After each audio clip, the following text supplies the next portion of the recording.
Ugh. But that was cool. I'm glad you had a good time. I figure you'll talk about all that on your show. Yeah. We're not going to bore everybody here with the wrestling stuff. That's what the wrestling show is for the boring stuff, right? Yeah, we don't want to bore all the listeners and me. So right, and you get to hear it in person, and the listeners of Porch Talk get to hear it as well. Oh, it was in depth. I got the ins, the outs, all that stuff. So it was fun. I don't know how much we'll get into it on the wrestling show, but Adam did say that he did enjoy getting like a peek behind the curtain, because a lot of times he'll go out and it's just him and like Dave Holden or one of his other buddies or whatever it is, right? Right. Where it was me, Big Dan Champion, world famous, and Ultramantis Black, world famous. Right. So we were talking shop, like planning stuff for the LVAC show. They were bouncing stuff off me or whatever. So Adam's just like, I was just sitting there like a fly in the wall. I loved hearing you guys like bouncing all that stuff back and forth, And he stooged it all off to me. I'm sure he did. Yeah, that's fine. That's what you got to do. He told me, he told me about the trip, how it went, blah, blah, blah. But he told me nothing about you guys planning anything. So okay. So of that, you know what I mean? Like he talked about, because I was enthralled in what Mantis would have to eat in a diner. Yeah. And I got Did he tell you what he ate? Breakfast potatoes and a salad? Breakfast potatoes and oatmeal. Oh, okay. He said a salad, so maybe either way. I was like shocked. I was like, because I don't want to pull the curtain back too far, but people, I guess, know. He's vegan, right? Yes. Okay, because one time, somebody, a friend of ours, had a family member come in from California, and he was a younger guy, and he was full on vegan. And he was like, as somebody around here on the radio says, he was literally from planet California, not the state, like a different planet, because he was that full on, like everything you hear about, like an entitled younger person. Holy shit, he was the worst. But like we went out to eat, he's like, we go out to eat, we go to this Chinese hibachi / Chinese food place. He's like, oh, so they'll have stuff. Yeah, like you can get hibachi, whatever you want. And he lost his fucking mind because they were cooking meat on the hibachi. He's like, I'm not eating. Yeah. He's like, they make meat on that. That'll be tainted. I'll have meat in my system. So he ended up fucking getting like a salad and being like pissy all night. We're like, I don't know where in Pennsylvania 10 years ago you were going to get a vegan meal. It's not happening. I'm trying to think. Maybe like that one place that was open on the hipster section of Scranton, but 10 years ago, like we're talking like this happened in 2022? No, this was a while ago. Okay. This was maybe 10 years ago. Okay. So yeah, you have the place in downtown Scranton. They have their charter place that's open here in Wilkes-Barre. Then there's another place that's in my area that Mantis is a crazy person, right? Okay. His favorite restaurant, I guess, is Garrity's. It's not a restaurant. Well, like when we were talking about like, oh, go here to eat, go there to eat, go there to eat, oh, you have this down by you or you have that by you. And Mantis is like, yeah, you guys are that close to a Garrity's. Like that's his. Well, like, I remember you said where that he lives in Parts Unknown, which is near the Bethlehem area. Right. He drives from there to come up to the Garrity's here in Wilkes-Barre. Didn't he get a Garrity's close to him? They're building it. It's not done yet. Oh, so was he sitting outside like praying every day? He's going. I think he's with his off season, whatever his super secret science job is. Right. That may or may not have an off season. He's going there and helping them build. He's volunteering his time so it gets done quicker. Right, he's out there slapping cement on blocks. He's doing the gazintas. If I help hammer 7 more nails today, right, that means it'll be done 20 minutes sooner. Blah blah blah. And I went up to drive up to Chikarison's neck of the wood to go to Garrity's. Right. Wow. Well, you know what though? At least you get to visit him when he comes. Now, he's on. No, that's the thing.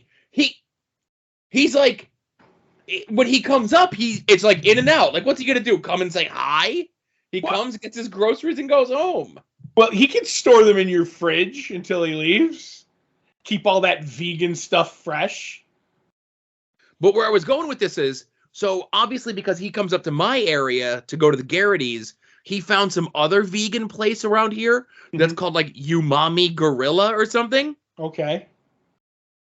But I don't know where it is, and like they're like, if you try to go look at their website, their hours are like 11 to 1:30 and then 2 to 4:15. Right, because that lack of protein makes you loopy.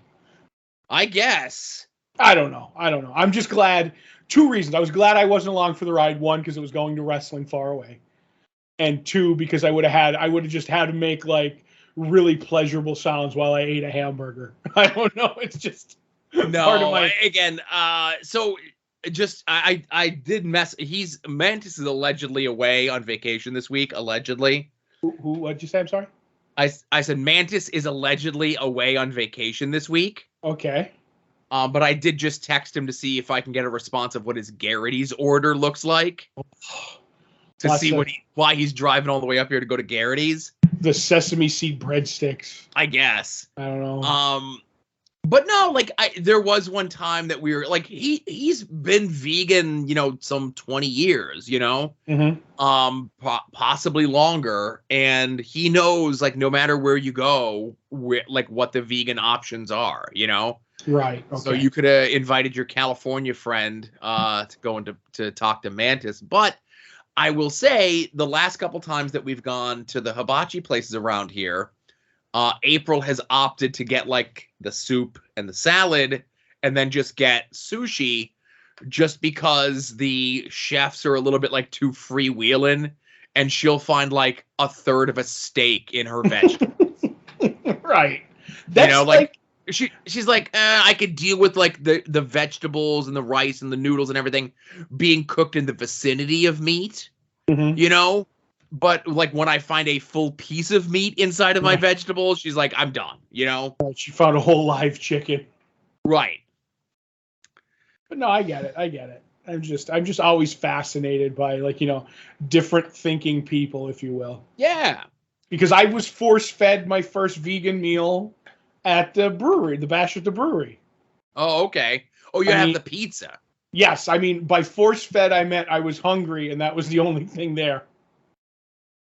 So, did they have the donuts when we were there? They did, but luckily Brett or Tim brought real donuts. Okay. And I was like, and then I found out later that they're like, oh, there was vegan donuts. I was like, those weren't vegan donuts that we ate, right?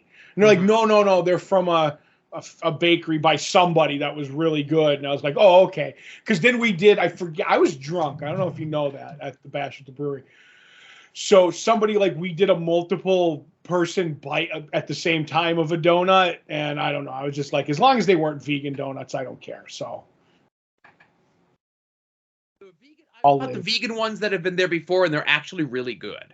Okay. I'll take your word for it. Right. I had the pizza. And I opted for the vegan pepperoni. And no, it was whatever I had was very dry. And I'm just talking about the pizza crust. Yeah.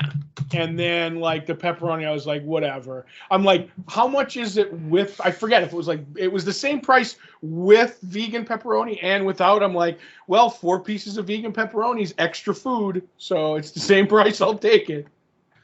Right. I will say the pizza at Bash of the Brewery was not very good. Yep, that's what I had 1 slice and I was like, I'm done. Now I have had when the vegan folks come, what do they call? They have ribs. Yeah, you had the ribs at the where you were going to commentate. The Sokals, yeah. No, and they call it. Oh no, I did get the ribs there. I got a slice of pizza and the ribs. Yep. Because there was a part of me I was thinking about asking you to try the ribs, just because I am a person who will ask to try everybody's food at some point. Sure. I've been trying to stop that, but I was like, there's no way I'm ever getting vegan ribs again somewhere in my life, be there and they have it. And I was like, I should ask Joe if I could try that, but I didn't because it was your meal and you were carbo loading for work. Yeah, that's true. I was. Mm-hmm. But I'm always curious. I will say I am curious. Those particular vegan ribs weren't great, but there have been other people there that have sold them, and they've been good. Okay. And I've had their vegan hot dog too, but obviously you go there, and like I get the vegan hot dog, I put ketchup on it, I'm good. Other people go there and they load it up with like the sauerkraut and the chili and everything else, and like essentially you're not even tasting the hot dog, you're tasting the vegan sauerkraut, which is going to work a lot better. And the vegan chili, which is going to work a lot better. Anything that they could add like extra herbs and spices to is going to do a good job of masking whatever us normies are not used to when eating vegan food. Okay, so you're saying, okay, hot dog, fine. That's a vegan hot dog. So now vegan chili, there's no meat in that probably. But you're saying they had vegan sauerkraut? Isn't sauerkraut just cabbage and something else? Like, what would be in it that would make it not vegan? Butter. Is there butter in sauerkraut? I assume everything is cooked with butter. That's true. I have no idea. Somebody will probably be like twittering us and everything. Sure. I don't know what's in sauerkraut, so neither do I. I don't eat it. I like sauerkraut occasionally, but I know you said, the hipster part of Scranton. But they do the two places, the one in Scranton, the one by me. I'm not mentioning them by name, but they don't pay for advertising on here. But they do really good food there. I get, the first thing I ever ate there was their vegan meatball parmesan. Mm-hmm. And like the very first thing that you notice is just the consistency. Like what they use to make the vegan meatballs out just doesn't feel like meat. Right. But it tasted like meat. Once you get past the consistency issue, you were fine. But they typically have like a burger that, when April's going to get her whatever she gets, and she's like, I'm going there. Do you want something? I'm like, get me the burger, no cheese, and we're good, Right. I'm looking at recipes online for sauerkraut. Yes. And all it is fresh cabbage and salt. Oh, okay. Well, there you go. So I'm an idiot. I don't know what the hell I'm talking about. Right. I guess it's like something the salt makes the juice come out. Whatever. I was thinking, I'm like, I never like eggs or something that were in there. But my thing is like in every comedian's done the bit of like why, like, you're doing food, like, and you're not meat, but why do you try to make it look like, the food that you're eating? All right. Tastes like, okay, I can kind of give you, because that's, the meat tastes good. But like the whole thing of like, oh, we're making this tofu thing look like a piece of chicken. Like, just make it look like whatever it is. I don't know if it's less appetizing that way or whatever, but it's more to entice the normies. That's what I figured. Yeah.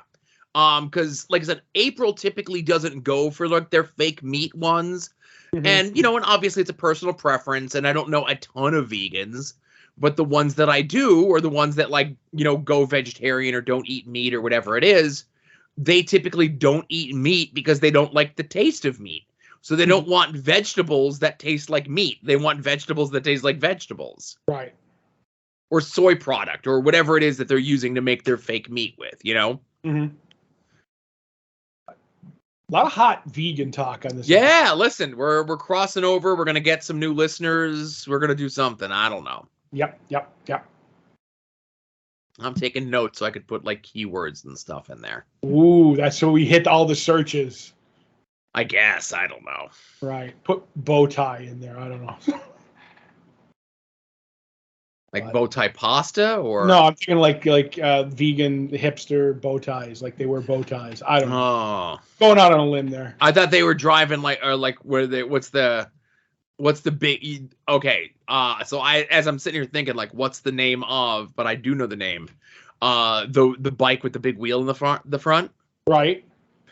I know what those are called. An old timey bike. That's okay, I know what an old timey bike is called. It's called an old timey bike. It's called a penny farthing. Oh, okay. And I bet you use those old trapezoidy weights to lift too, Joe. Well, kettlebells are back, right? That's right. What Right. I know a lot of people You that know a aren't lot of old. hipsters. Yeah. No, I believe it. I believe it. But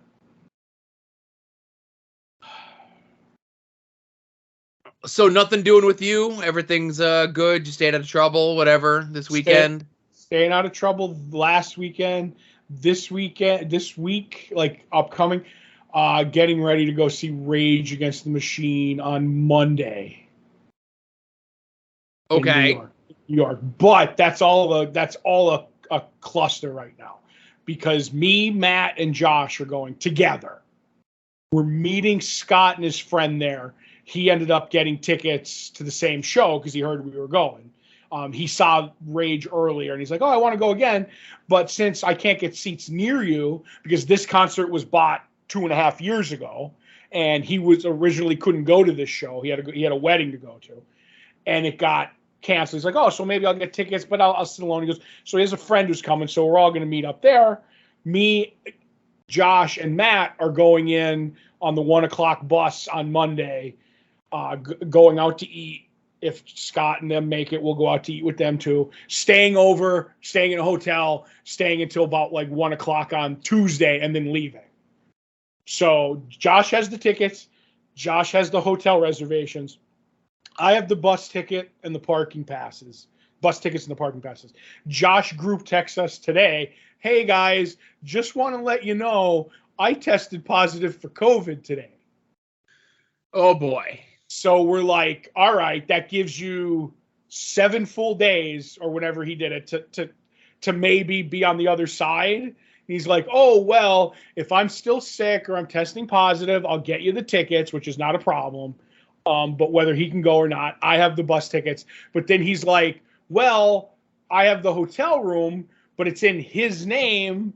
Like, I'm not like, I've done a lot of stuff to get us to different places. Like I'll get the bus tickets. My thing was never hotels because Josh does a lot of hotels for work and for himself. He's always like, let me handle that. Because when we go to see concerts and stay overnight or go to New York Comic Con and stay overnight or any other con, he likes to get certain hotels and it gets him points for whatever. And I'm like, that's fine. So I have no experience in transferring like hotels to other names if that makes any sense. So sure. That's the one thing that I'm worried about now. So now, actually, I'm glad you bring this up because I have a question for you regarding this. Right.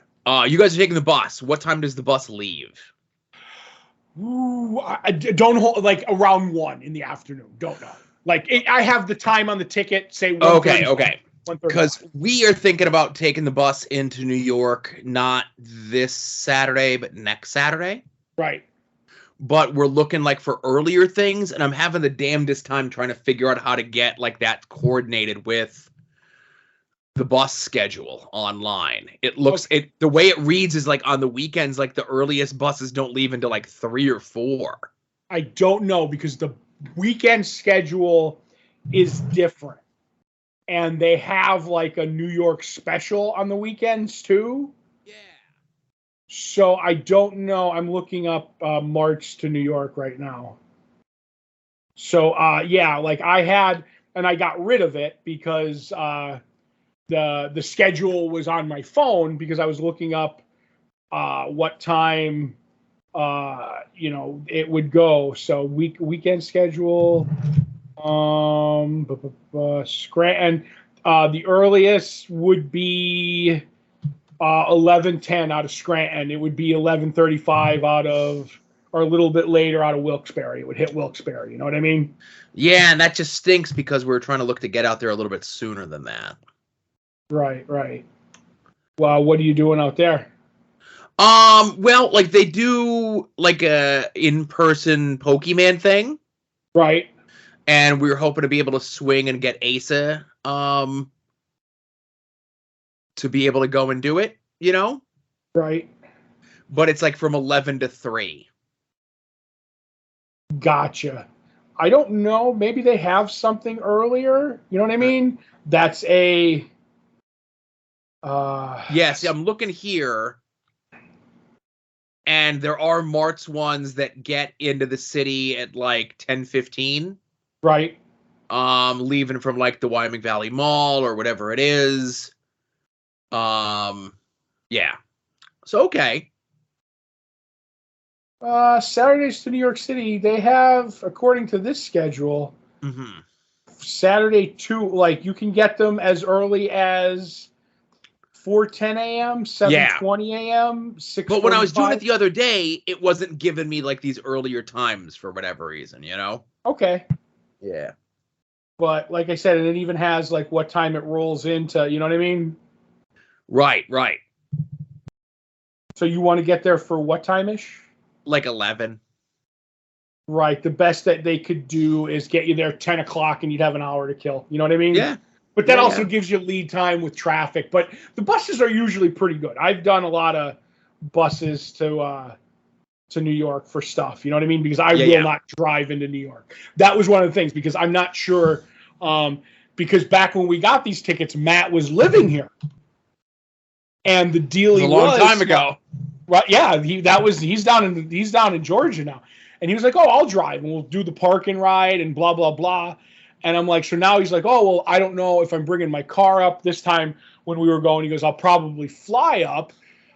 Because I think like Eleanor had work too that she had to take the car for. I'm not 100% sure, but it doesn't matter.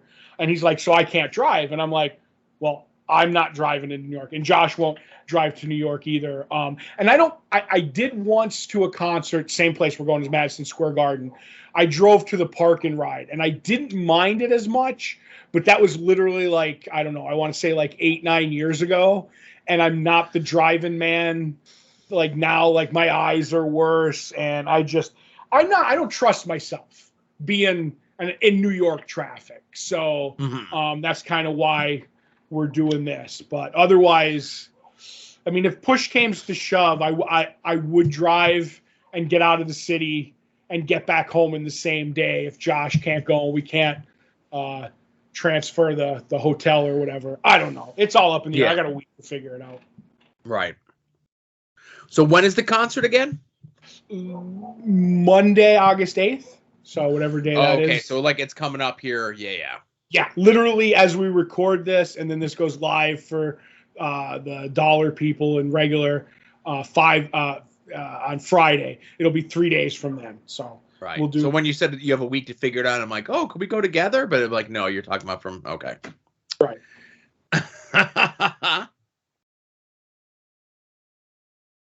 Well, good luck with your trip going to see the Rage Against the Machine. Who's opening for them? Does anyone open for them? Run the Jewels.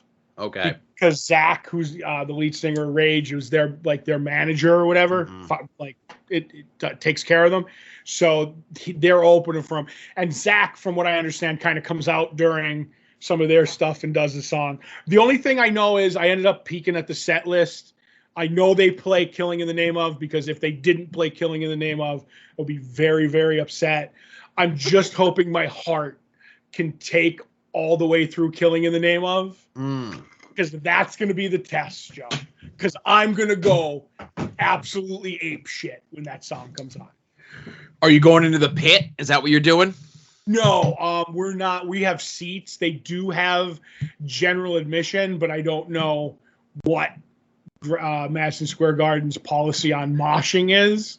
Right. Though, if I could get a general admission ticket, maybe I would go down and just mosh for that song and just throw some elbows, Joe. Oh, boy. I'm an elbow thrower from way back. I've never moshed. That's the one thing. I've been to concerts. I went to concerts with Ralph, and Ralph went into the mosh pit, came back a different man, you know. But I was like, nope, not for me. That's an NFT right there, baby. I'll be in the stands. Now, I will say this, obviously I was a late concert goer, and I went to go see up at Harvey's Lake. It was the double bill of the Toadies and Bush. Oh, okay. So this would have been like 93, 94 maybe. Let's say 94, right? Right. And they have there was an area that was like, here's a fence, right? Mm-hmm. Once you cross this fence, like from the fence on the other side to the stage, that's essentially the mosh pit, right? Mm-hmm.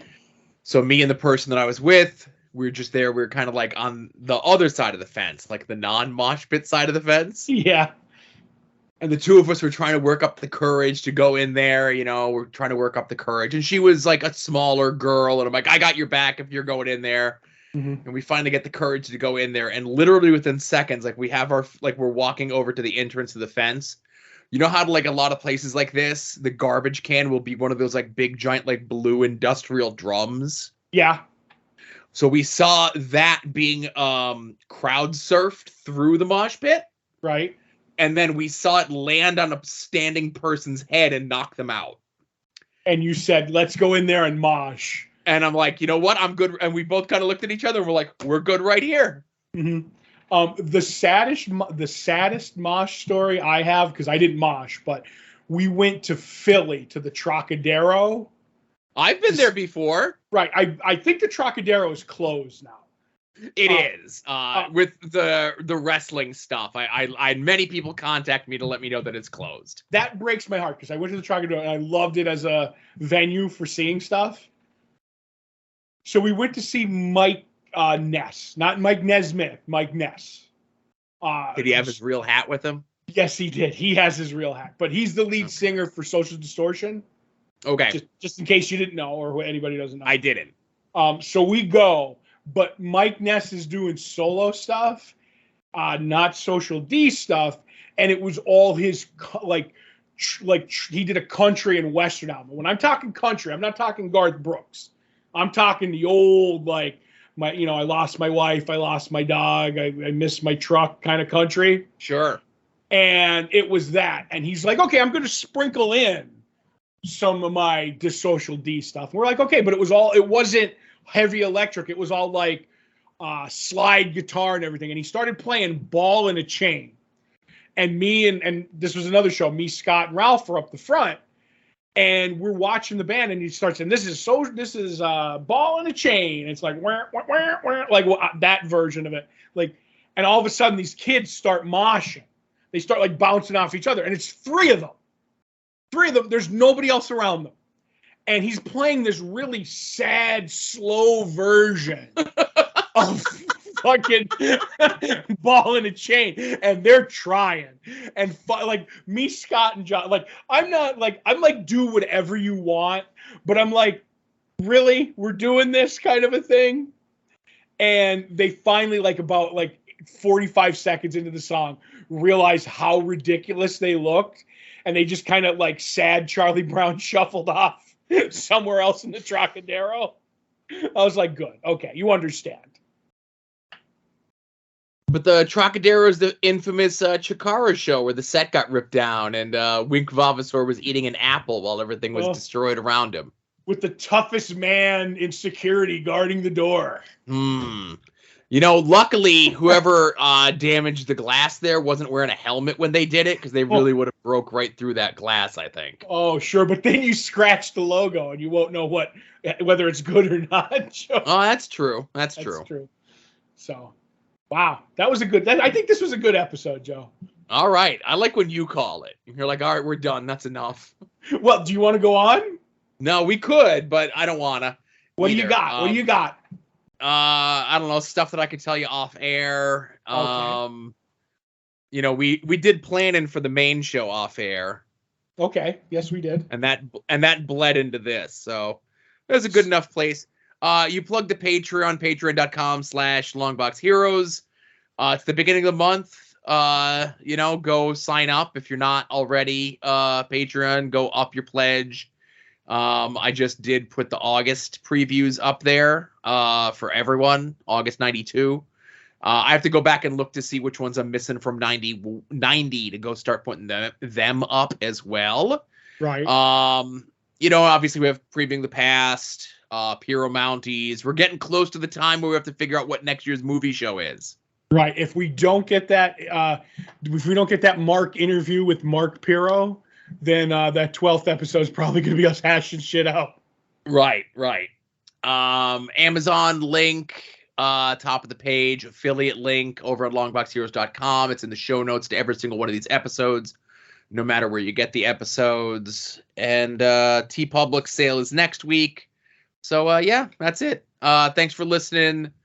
This was Longbox Heroes After Dark 403. And see you next week, everybody. You're listening to the soon-to-be-named network, the Lamborghini of podcast networks.